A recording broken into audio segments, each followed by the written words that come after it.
Welcome to weekend business bulletin. It's your money. గత budget లో ప్రస్తావించినట్లుగానే gold monetisation scheme, gold bond స్కీమ్లను కేంద్రం ప్రారంభించింది. కేంద్ర ప్రభుత్వ లెక్కల ప్రకారం ఈ స్కీమ్ల వల్ల సుమారు 5.5 లక్షల కోట్ల రూపాయల విలువైన బంగారం మార్కెట్లోకి వస్తుందని అంచనా. ఈ గోల్డ్ మానిటైజేషన్ స్కీమ్ లాభ నష్టాలపై ఫోకస్ స్టోరీ, అలాగే అప్పు తీసుకోవడంలో ఓ స్ట్రాటజీ ఉండాలంటున్నారు. ఆ స్ట్రాటజీ ఏంటో చెప్పే వెల్త్ మేనేజ్మెంట్ తో పాటు స్టాక్ మార్కెట్లపై ఎనలిస్ట్ల విశ్లేషణ, ఇతర బిజినెస్ న్యూస్ తో మీ ముందుకొచ్చింది ఈ వీక్ ఎపిసోడ్. ముందుగా హైలైట్స్. గోల్డ్ మానిటైజేషన్ స్కీమ్ కు కేంద్రం గ్రీన్ సిగ్నల్. అందుబాటులోకి 20,000 టన్నుల బంగారం. సీ హబ్ ను ప్రారంభించిన రతన్ టాటా. పీపీపీ మోడల్ తో అతిపెద్ద ఇంక్యుబేషన్ సెంటర్. బీహార్ ఎన్నికలపై స్పష్టతనివ్వని సర్వేలు, ఊగిసలాటలో మార్కెట్లు.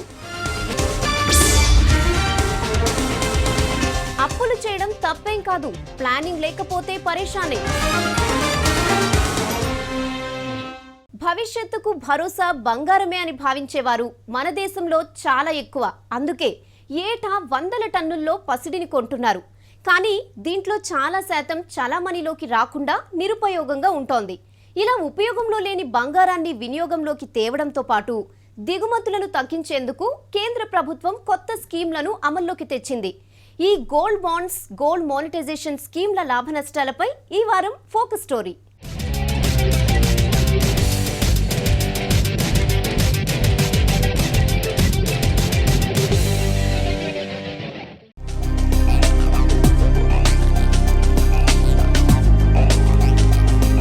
గోల్డ్ కు ఫిజికల్ డిమాండ్ తగ్గించడంతో పాటు అంతే భరోసాను కల్పించేలా కేంద్ర ప్రభుత్వం ముందడుగు వేసింది. గత బడ్జెట్లో ఆర్థిక మంత్రి ప్రతిపాదించిన విధంగానే ప్రధానమంత్రి నరేంద్ర మోడీ గోల్డ్ స్కీమ్లను ప్రారంభించారు. ఇందులో ఒకటి గోల్డ్ మానిటైజేషన్ స్కీమ్ కాగా, రెండోది gold bonds scheme. Monetisation scheme అమల్లోకొస్తే ఎవరైనా సరే బంగారాన్ని బ్యాంకు ఖాతాలో జమ చేసి దానిపై వడ్డీ పొందే అవకాశం ఉంటుంది. గోల్డ్ బాండ్ల వల్ల ఫిజికల్ గా బంగారాన్ని కొనకుండానే పేపర్ల రూపంలో కొనుగోలు చేసి దానికి వడ్డీ పొందే వెసులుబాటు ఉంది. ఈ స్కీమ్ల వల్ల దేశంలో నిరుపయోగంగా ఉన్న సుమారు 20,000 టన్నుల బంగారం చలామణిలోకి వస్తుందని కేంద్ర ప్రభుత్వం భావిస్తోంది. देश के लिए योजना सच्चे अर्थ में सोने पे सुहागा इस भाव को चरितार्थ करती है।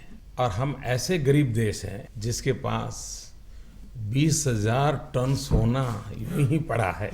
और शायद हमारी गरीबी का कारण भी यही है कि 20,000 टन सोना पड़ा हुआ है। और इसलिए भारत को गरीब रहने का कोई कारण नहीं, कोई लॉजिक ये नहीं समझा पा रहा है कि हमें गरीब क्यों रहना चाहिए। గోల్డ్ బాండ్స్ ను 8 ఏళ్ల పీరియడ్ కు ఇన్వెస్ట్ చేయొచ్చు. అవసరం అనుకుంటే 5 ఏళ్ల తర్వాత బాండ్స్ ను క్యాష్ లోకి మార్చుకోవచ్చు. త్వరలో ఈ బాండ్స్ మార్కెట్లో ట్రేడ్ అయ్యే అవకాశం ఉంది. లాక్ ఇన్ పీరియడ్ తర్వాత నగదుగానైనా బంగారు రూపంలోనైనా తీసుకోవచ్చు. గోల్డ్ బాండ్స్ పై 2.75% వడ్డీ చెల్లిస్తారు. ఈ పథకంలో భాగంగా 2 గ్రాముల నుంచి గరిష్టంగా 500 గ్రాముల వరకు బాండ్ల రూపంలో తీసుకోవచ్చు. ఒక వ్యక్తి ఏడాదికి ఎంత మేర పసిడి బాండ్లను కొనొచ్చనే దానిపై స్పష్టత లేదు. लगभग 1,000 टन सोना इस देश में प्रतिवर्ष आता है। फॉरेन एक्सचेंज आउटगो होता है और इसलिए बाहर से सोना आए इतनी बड़ी मात्रा में उसको डिस्करेज करने की आवश्यकता है। और इसलिए रॉ गोल्ड रखने की बजाय उसके स्थान पर गोल्ड बॉन्ड हो, और गोल्ड बॉन्ड का बचत की दृष्टि से वही लाभ होगा, सुरक्षा की दृष्टि से वही लाभ होगा जो मूल सोने का है। दाम भी वही होगा, ब्याज भी थोड़ा ज्यादा मिलेगा उस पर, और जब भी आप चाहें तो आपको वही पैसा वापस मिल सकता है, जिससे सोने की खपत जो देश में आता है गोल्ड बॉन्ड योजना की वजह से कम होगी। गोल्ड की जो सेविंग्स हैं वो देश के लिए काम भी आएंगी, और जो उसके मालिक हैं उनको उससे थोड़ा ब्याज की दृष्टि से लाभ भी होगा। దేశంలోని పలు ఆలయాల్లో ప్రైవేటు సంస్థలు ప్రజల దగ్గర ఉన్న టన్నుల కొద్దీ బంగారం చలామణిలోకి తీసుకొచ్చేందుకు గోల్డ్ మానిటైజేషన్ పథకం తోడ్పడుతుంది. వీటి నుంచి సేకరించిన బంగారాన్ని దేశంలోని ఆభరణాల తయారీ సంస్థలకు కొత్త నగలను తయారు చేసేందుకు వీలుగా అమ్ముతారు. ఈ పథకంలో డిపాజిట్ చేయాలనుకునేవారు కేవైసీ నిబంధనల మేరకు గోల్డ్ సేవింగ్స్ ఖాతాను తెరవాల్సి ఉంటుంది. దీంట్లో నగదుకు బదులుగా బంగారాన్ని గ్రాముల ప్రాతిపదికన డిపాజిట్ చేయాల్సి ఉంటుంది.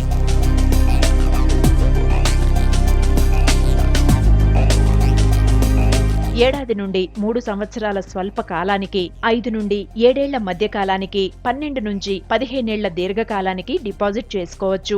ఫిక్స్డ్ డిపాజిట్స్ లానే దీనికి కూడా లాక్ ఇన్ పీరియడ్ ఉంటుంది. మిడ్ టర్మ్ స్కీమ్లో 2.25% వడ్డీని, లాంగ్ టర్మ్ కు 2.5% వడ్డీని చెల్లిస్తారు. షార్ట్ టర్మ్ పై వడ్డీ ఎంత చెల్లించాలనే దాన్ని బ్యాంకుల నిర్ణయానికి వదిలేశారు. గడువు కంటే ముందే పసిడిని వెనక్కి తీసుకుంటే కొంత మొత్తంలో పెనాల్టీ వసూలు చేసి బంగారాన్ని తిరిగిచ్చేస్తారు.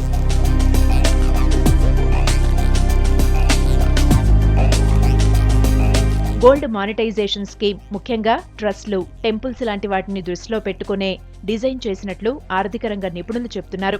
వ్యక్తులు బంగారాన్ని డిపాజిట్ చేయాలంటే ఆ బంగారం ఎలా వచ్చిందో చెప్పాలనే నిబంధనతో పాటు తక్కువ వడ్డీకి ఇన్వెస్ట్ చేయడానికి ఎవరూ పెద్దగా ముందుకు రాకపోవచ్చని అభిప్రాయపడుతున్నారు అనలిస్టులు.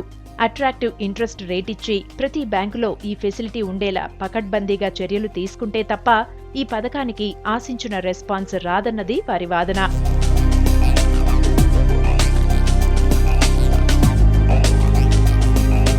ఈ రెండు స్కీమ్లతో పాటు స్వదేశీ తయారీ గోల్డ్ కాయిన్స్ ను కూడా అందుబాటులోకి తెచ్చింది కేంద్ర ప్రభుత్వం. ప్రస్తుతం 5-10 గ్రాముల బరువుండే ఈ కాయిన్స్ పై ఓవైపు జాతీయ చిహ్నమైన అశోక చక్రం, మరోవైపు మహాత్మాగాంధీ బొమ్మ ఉంటుంది. త్వరలో 20 గ్రాముల కాయిన్స్ ను కూడా విడుదల చేయనున్నారు. BSI హాల్ మార్క్ తో విడుదల చేస్తున్న ఈ కాయిన్స్ ప్రస్తుతం దేశవ్యాప్తంగా ఉన్న 125 MMTS అవుట్లెట్స్ లో అమ్ముతారు.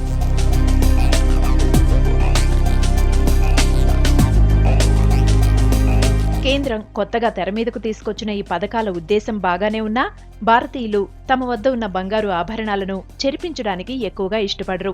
దీంతో పాటు ఆలయాల్లో ఉన్న బంగారాన్ని కూడా బయటకు తీసి కరిగించడానికి సెంటిమెంట్స్ అడ్డొస్తాయి. సో వీటన్నిటినీ ఓవర్కమ్ చేసి ఈ స్కీమ్ ఎంతవరకు సక్సెస్ అవుతుందో వేచి చూడాలి.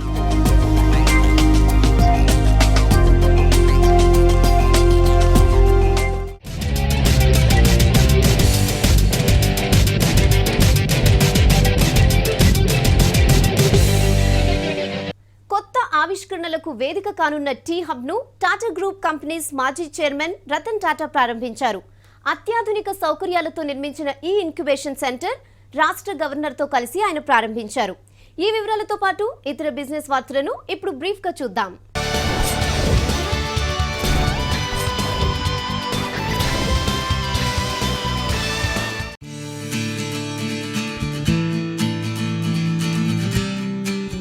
ప్రభుత్వ, ప్రైవేటు భాగస్వామ్యంతో నిర్మించిన అతిపెద్ద ఇంక్యుబేటర్ సెంటర్ టీ హబ్ అందుబాటులోకి వచ్చింది.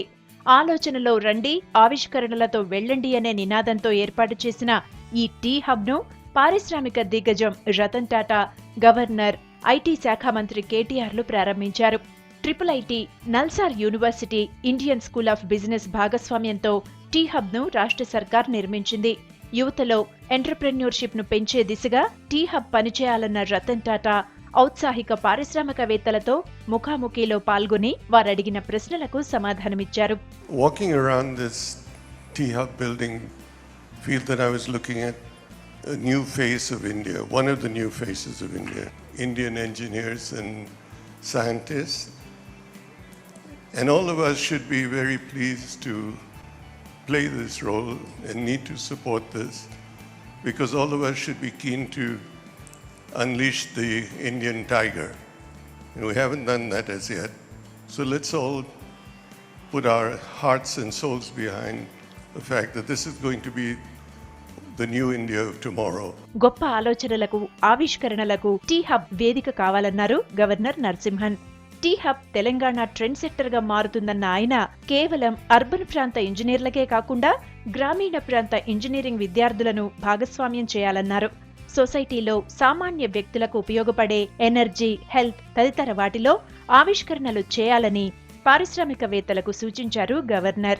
Today, after going through this most fabulous building, I wonder if we should delete the word start and call it an upstate. This idea is wonderful. It's a great innovative idea. So I would request Mr. Ramarao, if you could think in terms of getting all the engineering college, because many of those skills of these students dies in the college itself. And so I think we'll have to go into the rural areas also and not restrict ourselves only to the urban centers, so that we are able to get the rural talent also to figure in this whole innovative exercise. T hub ను కేవలం తెలంగాణకే పరిమితం కాకుండా California, Europe కు విస్తరిస్తామన్నారు. 300 స్టార్టప్లకు tea hub లో అవకాశం ఉంటుందన్నారు. ఇందులో 30% success అయినా టీ హబ్ లక్ష్యం నెరవేరినట్లే అవుతుందన్నారు. గూగుల్ లాంటి ఒక్క ఐడియా సక్సెస్ అయితే పెద్ద మొత్తంలో యువతీ యువకులకు ఉపాధి అవకాశాలు లభిస్తాయన్నారు.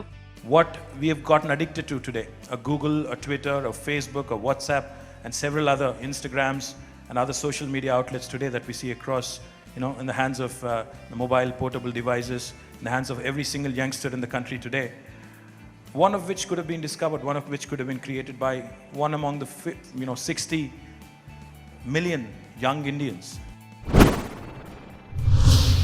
స్వచ్ఛ భారత్ కార్యక్రమానికి అవసరమైన నిధుల కోసం కేంద్రం సెస్ వసూలు చేయనుంది. సర్వీస్ ట్యాక్స్ పరిధిలోకి వచ్చే అన్ని సేవలపై సర్వీస్ ట్యాక్స్తో పాటు అదనంగా 0.5% సెస్ను ప్రజల నుంచి వసూలు చేయాలని కేంద్రం నిర్ణయించింది. ఈ నెల 15 నుంచి ఇది అమల్లోకి రానుంది. విమాన ప్రయాణాలు, హోటల్ బిల్లులు, టెలిఫోన్ బిల్లులు, బ్యాంకింగ్ సేవలు తదితర సేవలపై ప్రస్తుతం 14% సర్వీస్ ట్యాక్స్ వసూలు చేస్తున్నారు. దీనికి అదనంగా మరో 0.5% సెస్ను వసూలు చేస్తారు. ఈ సెస్ వసూళ్లలో కేంద్ర ప్రభుత్వానికి ప్రస్తుత ఆర్థిక సంవత్సరానికి గాను 4,000 కోట్ల రూపాయలు సమకూరనున్నాయి. వచ్చే సాధారణ బడ్జెట్లో స్వచ్ఛ భారత్ ప్రోగ్రాం కోసం 2% వరకు సేవలపై స్వచ్ఛ భారత్ సెస్ను వసూలు చేయనున్నట్లు కేంద్ర ప్రభుత్వం ఆలోచనలో ఉంది. దీపావళి సందర్భంగా విమానయాన సంస్థలు jet Airways, air Asia special offers ప్రకటించాయి. దేశీయంగా ఎంపిక చేసిన కొన్ని మార్గాల్లో 1,483 రూపాయల ప్రారంభ ధరతో ప్రయాణం చేసే అవకాశాన్ని జెట్ ఎయిర్వేస్ కల్పిస్తోంది. వచ్చే జనవరి 15 నుంచి ఏప్రిల్ 15 మధ్య ట్రావెల్ చేసేవారికి ఈ స్పెషల్ ఆఫర్ వర్తిస్తుంది. అలాగే బెంగళూరు నుంచి కొచ్చి, గోవా, ఢిల్లీలకు ఎయిర్ ఏషియా ఇండియా పండుగకు స్పెషల్ ఆఫర్ ప్రకటించింది. జనవరి 15 నుంచి ఏప్రిల్ 15 మధ్య ప్రయాణానికి ఈ ఆదివారంలోపు బుక్ చేసుకోవాలని ఆ సంస్థ తెలిపింది. డాక్ నెక్స్ట్ అప్గ్రేడ్ పేరిట బజాజ్ ఎలక్ట్రికల్స్ లిమిటెడ్ ఎల్ఈడి లూమినర్స్ ను మార్కెట్లోకి లాంచ్ చేసింది. ఆఫీసులు, పరిశ్రమలు, రిటైల్ స్టోర్స్, ప్రభుత్వ రంగ సంస్థలకు ఎల్ఈడి లైట్స్ ఉపయోగపడతాయని అన్నారు Bajaj lighting business president Sundar Rajan. మామూలు లైట్స్ తో పోలిస్తే కాస్ట్ కొంచెం ఎక్కువే అయినా LED lights environment friendly, long term benefits ఎక్కువగా ఉండటంతో కొన్ని సంస్థలు వీటిని ఎక్కువగా ప్రిఫర్ చేస్తున్నాయన్నారు. ఎల్ఈడి ఇండస్ట్రీ 50% కంటే ఎక్కువ గ్రోత్ నమోదు చేస్తోంది.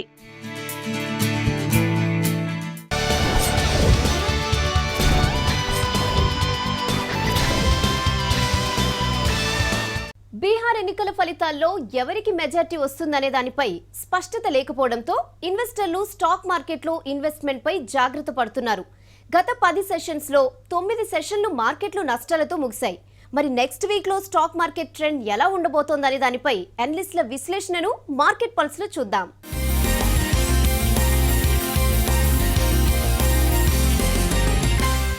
మార్కెట్లో కనుక మనం నిశ్చితంగా గమనిస్తే పాజిటివ్ ఇన్ఫర్మేషన్ వచ్చినప్పటికీ మార్కెట్ స్తబ్దుగా ఉండడము, ఏమాత్రం నెగటివ్ ఇంపాక్ట్ వచ్చినప్పటికీ ఆ నెగటివ్ ఇన్ఫర్మేషన్ వచ్చినప్పుడు మార్కెట్ ఓవర్గా రియాక్ట్ అవ్వడము అన్నటువంటిది బాగా ప్రస్ఫుటంగా గమనిస్తోంది.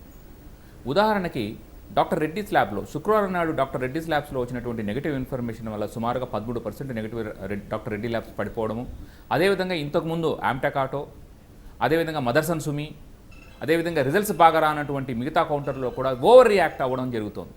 అంటే దీన్ని బట్టి మనకు అర్థమైంది ఏంటంటే మార్కెట్ ప్రస్తుతం యొక్క trend sell on every rise. అంటే మార్కెట్లు బాగా పెరిగినప్పటికీ కూడా అక్కడ సెల్ చేసి కిందకు వచ్చినప్పుడు కొనుక్కోండి అని అర్థం. ఇంకో ఉదాహరణ కనుక చూస్తే గురువారం నాడు పవర్ డిస్ట్రిబ్యూషన్ కంపెనీకి ఇచ్చినటువంటి రాయితీలను మనం జాగ్రత్తగా గమనిస్తే దానివల్ల బ్యాంకింగ్ నిఫ్టీ ఎంతో ఊతం వచ్చి బ్యాంకింగ్ నిఫ్టీ బాగా పెరగాల్సినటువంటి ఉన్నప్పటికీ కూడా బ్యాంకింగ్ నిఫ్టీలో పెద్దగా రియాక్షన్ కనిపించలేదు. అంటే నెగటివ్ ఇన్ఫర్మేషన్కి మార్కెట్ ఓవర్ రియాక్ట్ అవుతుంది, పాజిటివ్గా వచ్చిన ఇన్ఫర్మేషన్కి స్తబ్దుగా ఉంది. ఇది ఇలా ఉంటే అంతర్జాతీయంగా కనుక మనం గమనిస్తే ఫెడ్ డిసెంబర్లో ఇంట్రెస్ట్ రేటు ఖచ్చితంగా పెంచుతుంది అన్నటువంటి వార్తల వల్ల మార్కెట్ నిస్తేజంగా తయారైంది. ఫెడ్ ఇంట్రెస్ట్ రేట్లు పెంచినప్పుడు ఆ నీజర్క్ రియాక్షన్ ఒక్కసారిగా రావడము, దాని తర్వాత ఆ ఫెడ్ ఇంట్రెస్ట్ రేటు పెరిగిన తర్వాత మన ప్రభుత్వం ఏ విధంగా దాన్ని అడ్డుకుంటుంది, కరెన్సీ విలువలో విపరీతమైనటువంటి మార్పుల్ని మన ప్రభుత్వం ఏ విధంగా హ్యాండిల్ చేస్తుంది అన్నదానికి స్పష్టమైనటువంటి వైఖరి ప్రభుత్వం నుంచి ఏమీ లేకపోవడము, ఇవన్నీ కూడా మార్కెట్ యొక్క స్తబ్దతకు పెరిగినప్పుడల్లా అమ్మడానికి కారణాలు.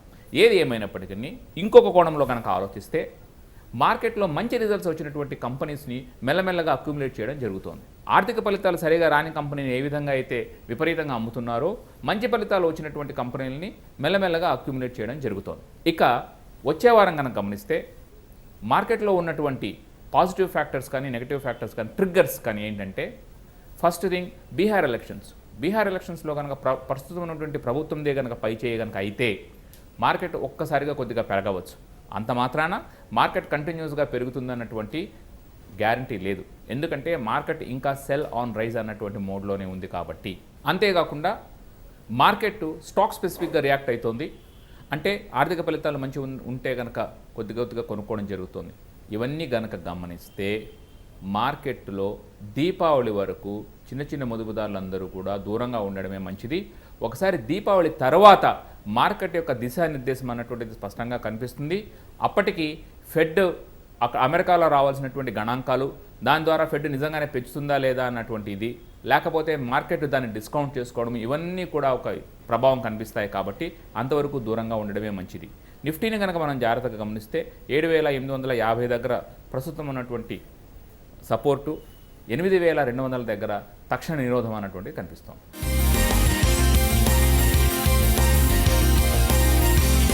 అనాలోచితంగా అప్పు చేస్తే తర్వాత ఇబ్బందులు తప్పవు.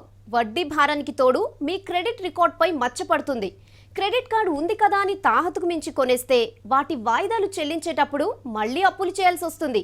ఇలా అప్పులపై అప్పులు చేసుకుంటూ పోతే ఆర్థిక సంక్షోభంలో కూరుకుపోయే ప్రమాదం ఉంది. ఇలా అప్పులప్పారావు కాకుండా ఉండాలంటే అప్పులు చేయడంలో కూడా ప్లాన్ ఉండాలి. అదేంటో ఈ వారం మీ పర్సనల్ ఫినాన్స్ అడ్వైజర్ వెల్త్ మేనేజ్మెంట్లో తెలుసుకుందాం.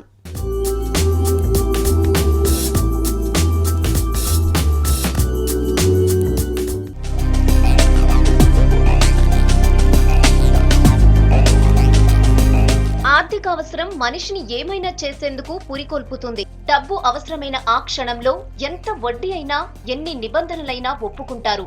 డబ్బు చేతికొచ్చి ఆ సమయంలో అవసరం తీరితే చాలు, తర్వాత సంగతి తర్వాత చూసుకుందామనుకునే వారి శాతం అధికంగానే ఉంటుంది.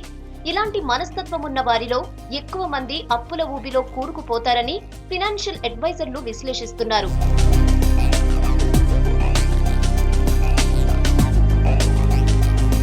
ఆర్థిక అవసరం కోసం అప్పు చేయడం ఒకటైతే, ఆఫర్లు ఇస్తున్నారు కదా అని వాయిదాల పద్ధతిలో చెల్లించొచ్చు అంటూ వస్తువులను అవసరం ఉన్నా లేకున్నా కొనేసేవారు కూడా ఎక్కువే. ఈ పరిస్థితి పండుగల సీజన్లో ఎక్కువగా కనపడుతుంది.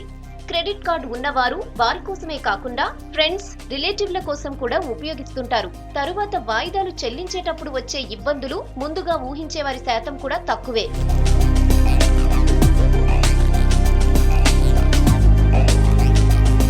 కొత్త బట్టలు, ఎలక్ట్రానిక్స్ గూడ్స్ తో పాటు కొత్త వాహనాలు కొనేస్తుంటారు. ఇక క్రెడిట్ కార్డు ఉన్న వారిలో ఎక్కువ మంది పండగ షాపింగ్ లో కంట్రోల్ లేకుండా వస్తువులను కొనేస్తుంటారు. ఈ వీక్నెస్ ను ఎన్కాష్ చేసుకునేందుకు షాపింగ్ మాల్స్ నుంచి సూపర్ బజార్ల వరకు అన్ని రిటైల్ సంస్థలు పోటీ పడుతుంటాయి. టీవీలు, ఫ్రిడ్జ్లు, ఫర్నిచర్, కంప్యూటర్లు, మొబైల్ ఫోన్స్ ఇలా ఒకటేంటి ఏదైనా సరే ఇన్స్టాల్మెంట్ల రూపంలో అమ్మేందుకు రిటైల్ స్టోర్లు సదా సిద్ధంగా ఉంటాయి. ఇవే కాకుండా ఇల్లు, కారు లాంటివి కూడా కొనడాన్ని సెంటిమెంట్ గా భావించేవారు ఎక్కువగానే ఉంటారు.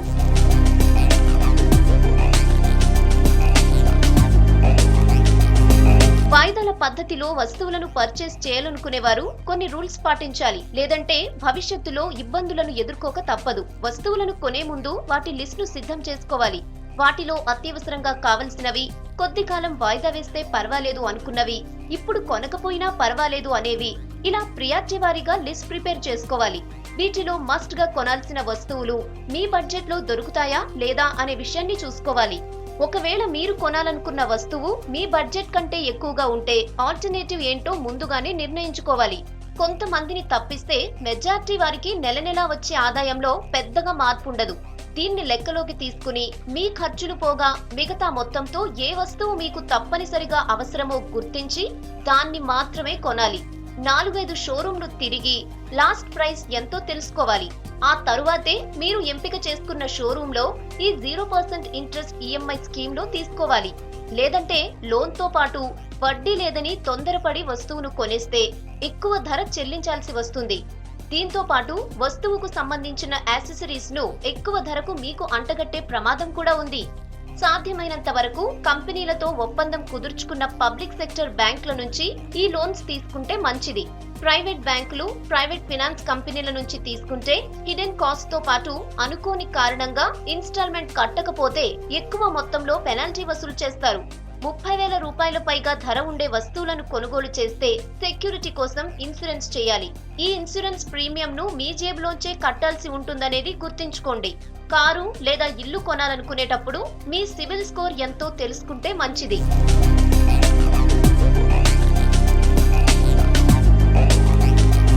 పండుగకు కొత్త వస్తువులకు బాగా గిరాకీ ఉంటుంది.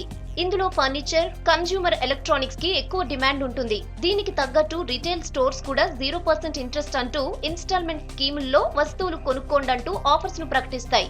మొబైల్ ఫోన్స్, ఎల్సీడీ, ఎల్ఈడీ టీవీలు, ఫ్రిడ్జ్లు లాంటి వైట్ గూడ్స్ కాక readymade dresses, shoes, jewellery, furniture ఇలా ఒకటేంటి అన్ని ఇప్పుడు 0% స్కీమ్ లో కంపెనీలు ఆఫర్ చేస్తున్నాయి. నిల్సన్ మెకెన్సీ తాజా సర్వే ప్రకారం మొత్తం అమ్మకాల్లో 50% వాటా ఈ 0% ఇంట్రెస్ట్ స్కీమ్లదే. రిటైల్ సెగ్మెంట్ లోకి మాల్స్ రాకతో ఈ స్కీమ్లకు మరింత ఆదరణ పెరిగింది. అప్పటికప్పుడే లోన్ అప్రూవల్ తో పాటు కొద్దిపాటి డాక్యుమెంటేషన్ తో అరగంటలో ప్రాసెస్ మొత్తం పూర్తయి ప్రోడక్ట్ డెలివరీ ఇచ్చేస్తుండటంతో ఈ స్కీమ్ కు కస్టమర్ల నుంచి ఆదరణ కూడా పెరుగుతోంది.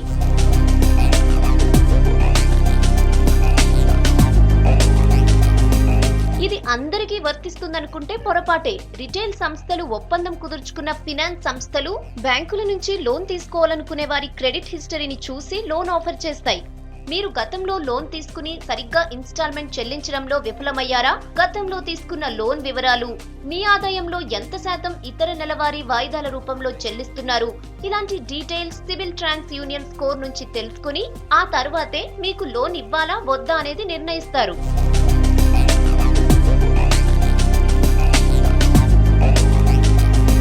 ఇల్లు, కారు, గృహోపకరణాలు ఇలా లోన్తో ఏది కొనాలన్నా ముందుగా మీరు కొన్ని విషయాలు తెలుసుకోవాలి. అవేంటంటే మీరు ఎంత మేరకు అప్పు తీసుకోవడానికి అర్హులో తెలుసుకోవాలి. లోన్ ఇచ్చే సంస్థలు మీ గురించి ఏ విషయాలు తెలుసుకుంటారో ఈ విషయాలను మీరే స్వయంగా తెలుసుకుంటే లోన్ తీసుకునేటప్పుడు వచ్చే ఇబ్బందులు తప్పుతాయి. లోన్ తీసుకునే విషయంలో మీకు స్పష్టమైన అవగాహన కూడా వస్తుంది.